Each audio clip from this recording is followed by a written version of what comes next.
하나님, 저희들 가운데 말씀의 영을 허락하여 주사 하나님께서 우리에게 알게 하시는 것들 온전히 붙잡고 또 깨닫는 이 시간이 되게 하여 주시옵소서. 예수님의 이름으로 기도합니다. 아멘. 여러분, 우리 교회 크기가 솔로몬이 지었던 성전 크기와 거의 비슷하다는 것을 아십니까? 이 앞뒤의 길이 27m, 이 좌우의 9m, 높이는 3층 높이가 되는 그러한 규모들이 원로 목사님께서 지을 때 아예 솔로몬 성전을 모티브로 잡아서 설계를 하셨다라는 말씀을 들었습니다. 차이가 있다면 아마 원로 목사님께서도 마음에 생각은 하셨을 것 같은데, 이 솔로몬을 이 안을 금으로 다 발라놨다는 거죠. 그러니 솔로몬 성전이 예뻤겠어요? 아니면 우리가 더 예쁠까요? 금보다 귀한 여러분이 계신 성전이 훨씬 귀하지요. 아멘, 아멘.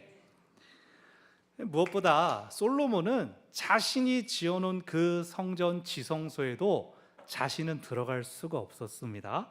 대제사장만 갈 수 있었죠. 오늘날 우리는 원하는 모두가 자유롭게 하나님 앞에 예배하러 나올 수가 있습니다. 솔로몬도 부러워할 이 은혜를 마음껏 누리시기를 바랍니다. 아멘. 오늘부터 역대하의 말씀을 나눕니다. 이스라엘 왕국 역사에는 열왕기 역사가 있고 역대기 역사가 있습니다. 열왕기는 조선 왕조실록, 그러면 역대기는 최근에 나온 박시백의 조선 왕조실록, 이런 느낌입니다. 또 삼국지로 따진다면 열왕기는 진수의 삼국지 정사, 역대기는 나관중의 삼국지 연의, 그 정도의 차이가 있습니다. 열왕기는 실제 있었던 일들을 평가 없이 연대기 순으로 쭉 나열했다면, 역대기는 이미 잘 알고 익숙한 역사를 특정한 기준을 놓고 평가한 역사입니다. 역대기는 유다가 멸망하고 유다 사람들이 바벨론에 포로로 끌려가 살던 중에 하나님의 백성, 하나님의 나라인 우리에게 왜 이런 일이 일어났는가 돌아보면서 기록되었습니다. 우리가 되돌아보니 하나님의 말씀에 온전히 순종하지 않았구나, 성전 중심, 제사 중심의 삶을 살지 않았구나, 즉 하나님께 대한 순종을 기준으로 역사를 되돌아보고 기록한 책이 역대기입니다. 우리가 6월에 역대상 말씀을 묵상하면서 잠깐 나누었던 부분을 복습했습니다. 이번에는 역대하의 말씀을 묵상합니다. 역대상은 다윗이 주인공이었지만 역대하는 솔로몬으로 시작해서 유다의 여러 왕들을 살펴봅니다. 말씀을 통하여서 우리도 하나님 중심의 삶을 다시 붙잡는 은혜가 있으시기를 바랍니다. 아멘. 역대하에서 제일 먼저 소개되는 왕 솔로몬에 대한 본문이 역대하 9장까지 이어집니다. 근데 왕으로서의 어떤 인간적인 자랑과 업적들은 뒷부분에 잠깐 소개되고 모든 일화는 성전으로 가득 차 있습니다. 그만큼 성전이 중요했다는 뜻이죠. 다윗이 이미 자기가 통치하는 중에 하나님의 성전을 내가 지었으면 좋겠다라는 마음을 품었지만 나단 선지자를 통하여 하나님께서 뭐라고 하십니까? 네가 아니라 네 몸에서 날 네 아들이 성전을 지을 것이다. 하나님께서 내 아들이 왕이 되게끔 도와주시겠다는 거구나, 그 약속을 받았을 때 그럼 아들이 수고하겠지, 다윗이 손을 놓아버리지 않았습니다. 내가 할 수 있는 것을 지금 해 놓으리라. 자기가 통치 중에 재료를 준비하고 또 설계도를 준비했습니다. 오늘 살펴보는 1장, 솔로몬이 즉위하여서 가장 처음 한 것을 보여줍니다. 그런데 앞에 다윗이 다 준비해 놓은 성전 건축을 하는 것이 아니라 성전을 건축하기에 합당한 왕인가, 솔로몬이 그만큼 하나님을 사랑하는가를 보여주는 것이 1장의 내용입니다. 그리고 1절은 솔로몬의 통치를 요약하는 구절입니다. 솔로몬의 왕위가 견고하여 가며 하나님 여호와께서 그와 함께 하셔서 심히 창대하게 하셨다. 이 1절을 작은 샌드위치 구조로 살펴본다면 이렇게 됩니다. 솔로몬의 왕위가 견고해졌다, 그가 창대해졌다. 그것은 여호와께서 그와 함께 하셨기 때문이다. 그의 아버지 다윗이 하나님과 동행한 왕이었던 것처럼 솔로몬 역시 하나님께서 함께 하시는 왕이었습니다. 그럼으로써 그의 통치가 힘을 얻고 나라가 부강해졌다라고 말을 합니다. 그 사람의 힘, 다른 능력이 아니라 하나님께서 함께 하시는 것이 풍요와 부강의 비결이었습니다. 사랑하는 여러분, 이것을 기억하시길 바랍니다. 다른 어떤 것보다 하나님과 함께 하는 것이 복의 비결입니다. 아멘. 하나님과 함께 하는 것은 그 자체로 복과 은혜일 뿐 아니라 그것으로부터 우리 손으로 힘쓰는 것에 대한 정당한 대가와 결실이 더하여지는 것을 기억하시기를 바랍니다. 아유, 내가 내 발에 지금 불 떨어진 것 이거부터 꺼야지. 내가 좀 더 풍성해지면 더 많은 것 하나님께 드릴 수 있을 테니까 하나님 좀만 기다리세요. 아닙니다. 하나님이 먼저입니다. 하나님이 함께 하셔야 내 일도 형통하게 되는 것입니다. 여러분, 내 일 우선해가지고 내가 성공하고 내가 높아진 다음에 그 다음에 내가 하나님 찾을 것 같습니까? 제가 나름 20년 넘게 목회하면서 수험생들도 많이 봤고 사업하시는 분도 많이 봤고 여러 분 만났습니다. 성공하신 분도 만났고 실패하신 분도 많이 만났습니다. 근데 제가 보면서 느낀 건 하나님께 드리는 것도 습관이고 훈련입니다. 다시 말해서 믿음도 연습해야 깊어지는 법입니다. 믿음 없는 승리와 성공은 내가 잘한 줄로 여겨서 마음이 굳어집니다. 어려워지니까 그때 이제 하나님 찾아 나온 분들이 얼마나 후회하는지를 제가 많이 봤습니다.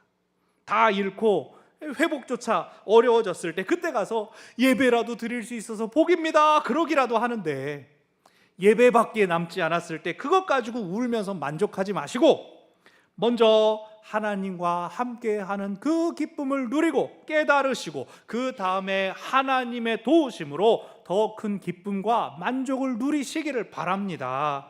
그것을 훈련하고 연습해서 거기에 익숙해지셔야 합니다. 하나님은 당신을 의지하는 사람을 결코 외면하지 않으십니다. 아멘.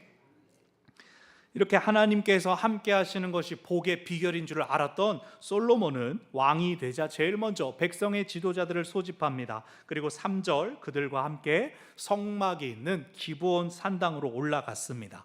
당시에는 성소가 두 곳으로 나뉘어 있었습니다. 모세 때부터 내려온 성막을 펼쳐놓은 기브온 산당이 있었고, 또 한 곳은 다윗이 예루살렘의 언약궤를 모신 장막이었습니다.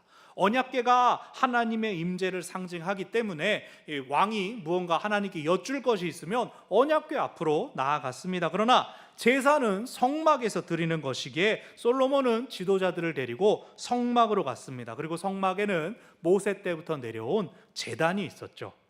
6절 솔로몬이 1000마리 희생으로 하나님께 번제를 올려드립니다. 우리가 알고 있는 1000번제가 이제 솔로몬에게서 나온 것이죠. 그런데 1000번제가 무엇이었습니까? 1000마리의 희생을 한 번에 올려드리는 것이었습니다. 우리 교회는 없지만 1000번제 헌금 드리는 교회들이 있죠.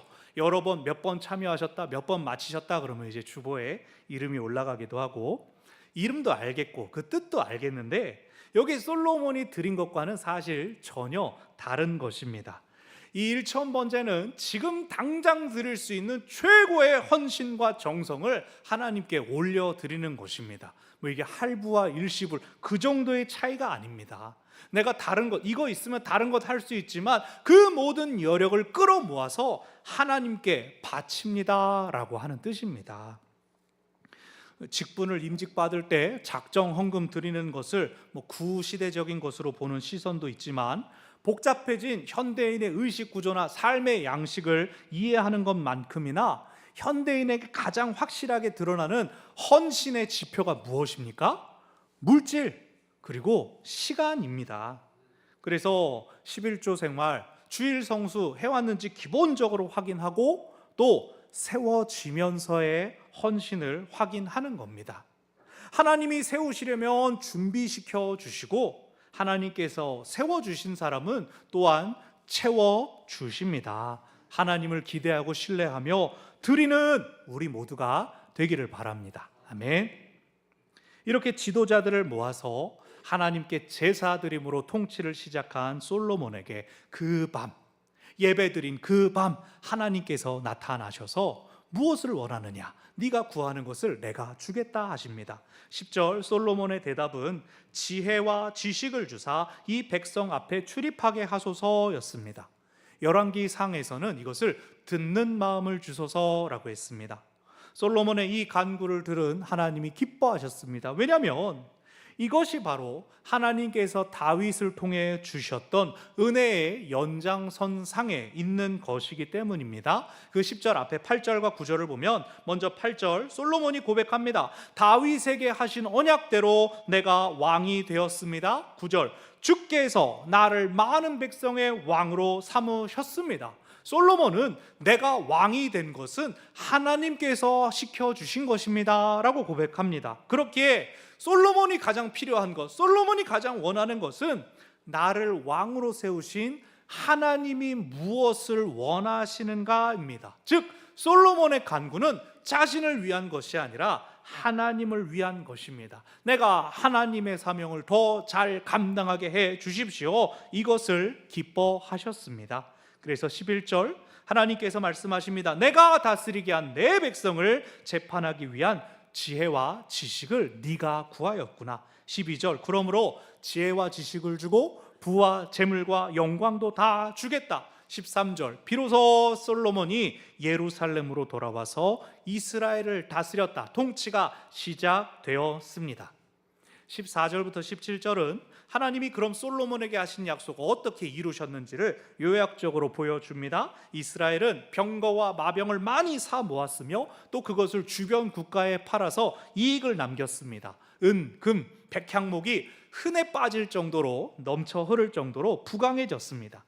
사실 율법 신명기 7장에서는 왕은 병거와 마병을 많이 가지지 말아라, 군사력을 의지하지 말아라 라는 말씀이 있었습니다. 하지만 여기서는 군사력이 아니라 나라가 부강해진 그 지표로 마병과 병거가 나오고 있죠. 중개무역을 해서 아람에도 팔고 헷에도 팔았다, 그것이 그런 뜻입니다. 이런 지혜와 지식까지 있어서 부와 재물과 영광이 모두 더해진 것이죠. 하나님께서 솔로몬과 함께 하시며 그의 간구를 들으시고 더 은혜를 채워 주셨습니다.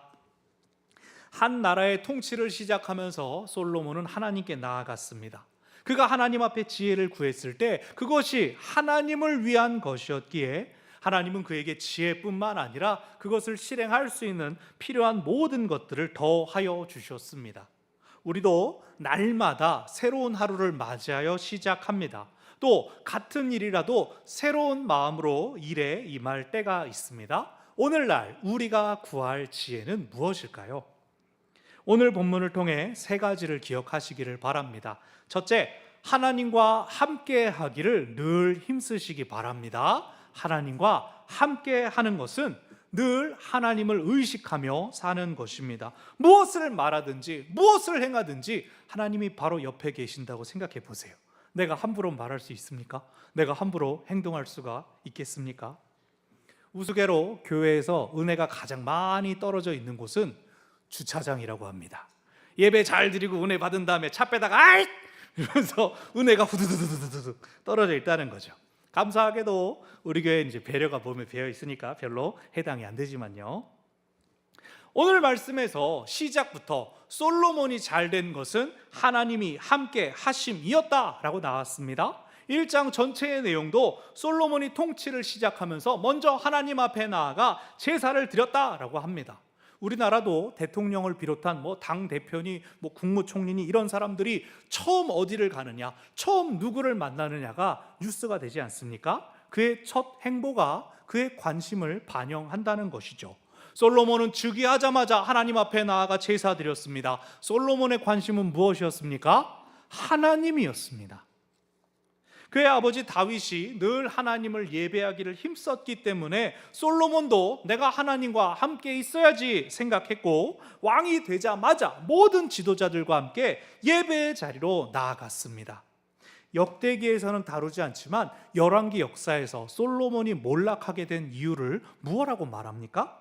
그가 하나님을 멀리하고 이방 여인들과 결혼하게 되면서 그들이 가져온 우상을 섬기게 되었다라는 것입니다. 하나님을 의식하지 아니하고 나라의 부강이 자기 힘과 능력인 줄 착각했을 때 그가 몰락하고 나라가 갈라졌습니다. 다른 목사님들하고 말씀 나누다가 가끔 저는 주일에도 새벽기도 합니다. 365일 저희는 쉬지 않습니다. 그러면은 놀라면서 걱정합니다. 피곤하지 않아? 주일날도 그러면 예배 계속 있지 않아? 막 그렇게 말을 하는데 제가 두 가지를 생각합니다. 첫 번째는 내가 목사가 되어야지라고 했을 때는 새벽기도 쉬는 요일 자체가 없었다. 처음 시작할 때부터 항상 제 어렸을 때 분명 매일 주일날도 다 새벽기도를 하는 것이었는데 이제는 분위기가 바뀌어가지고 주일도 새벽기도 해요? 뭐 이런 이게 또 한 가지 또 두 번째는 계속 하다 보니까 오히려 그것이 지금은 제게는 힘이 됩니다. 주님의 날 새벽 이른 시간부터 말씀을 공급받고 또 기도하면서 하나님을 더 의지하게 됩니다. 은혜가 더 필요한 날 하나님을 더 의지하면 하나님께서 은혜를 채워 주시더라는 거죠. 사랑하는 여러분, 하나님과 늘 함께하기 위하여 말씀을 매일 읽으시기를 바랍니다. 하나님께 일정한 시간을 구별하여 드려서 기도하는 습관을 가지시기를 바랍니다. 이 말씀과 기도를 채우는 제일 좋은 방법이 뭐겠어요? 교회에 나와서 새벽 기도로 하루를 시작하는 것입니다. 그것이 어렵다면 방해받지 않는 시간과 장소를 골라서 온라인으로 새벽 기도 하시면 됩니다.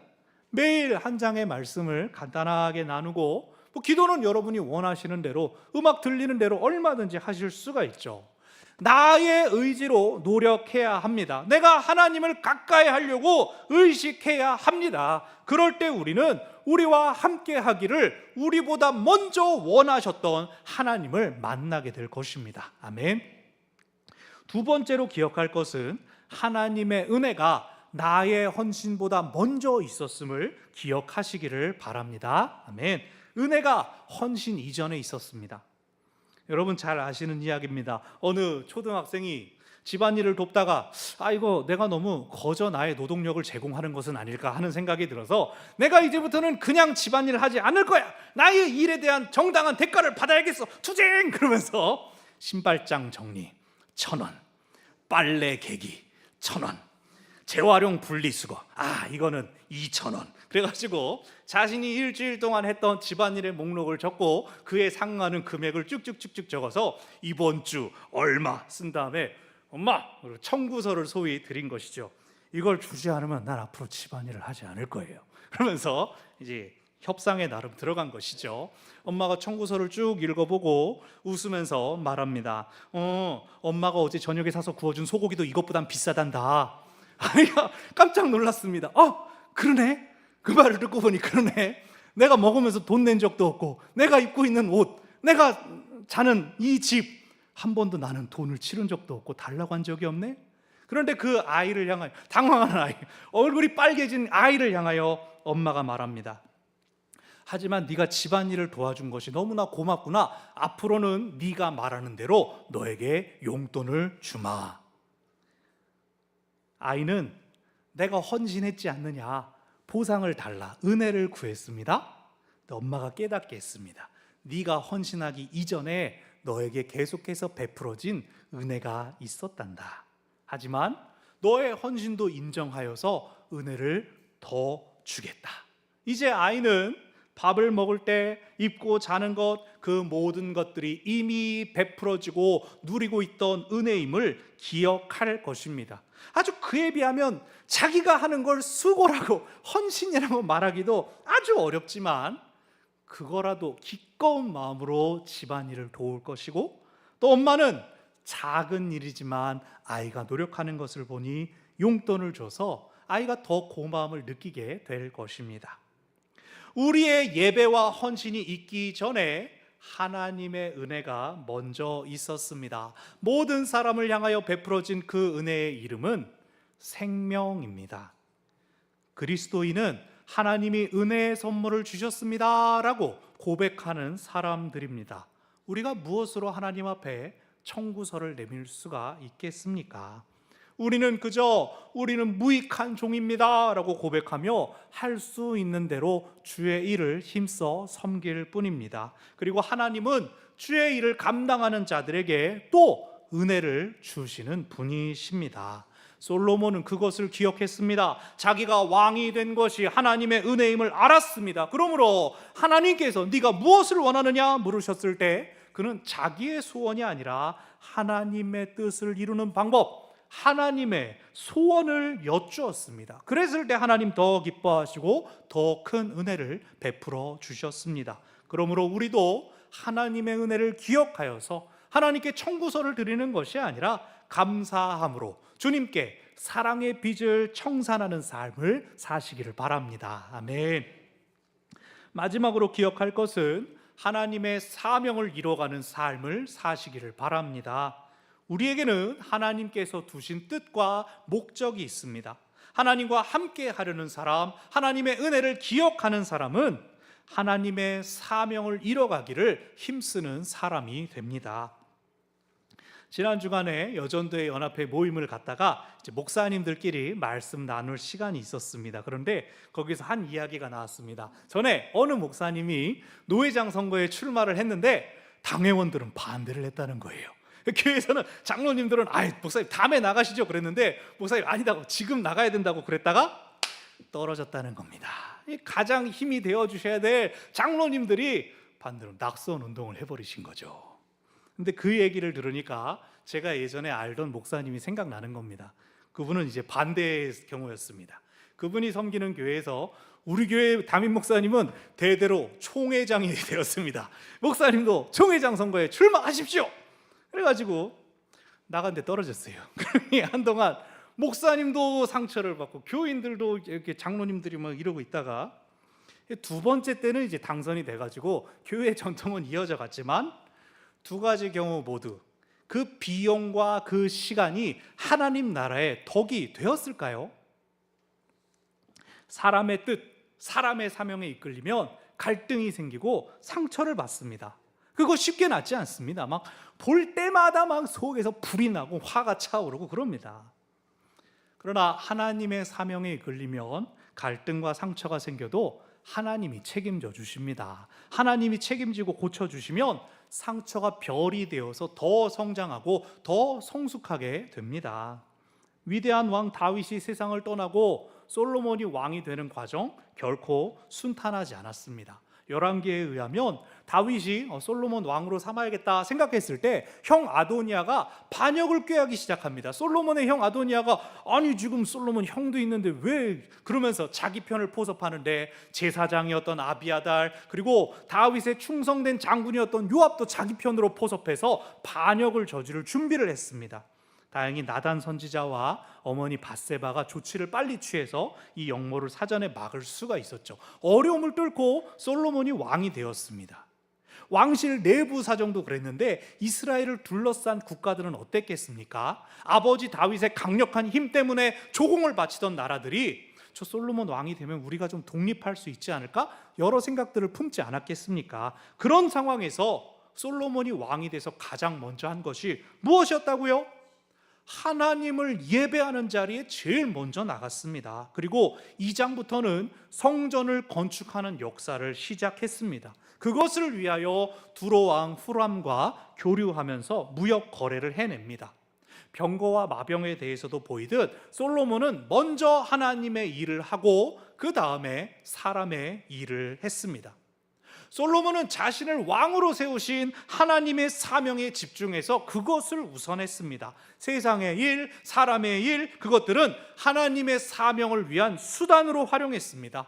그랬을 때 하나님께서 그의 일이 형통하게 하시며 그를 번성하며 부강하게 해 주셨습니다. 사랑하는 여러분, 하나님의 사명을 붙잡으시기를 바랍니다. 나의 일로 하나님이 이루어지기를 힘쓰시기를 바랍니다. 하나님이 우선입니다. 나는 다음입니다. 하나님께서 책임져 주실 것입니다. 아멘. 말씀을 정리합니다. 하나님과 함께 하기를 늘 힘쓰시기를 바랍니다. 하나님의 은혜가 나의 헌신보다 먼저 있었음을 기억하시기 바랍니다.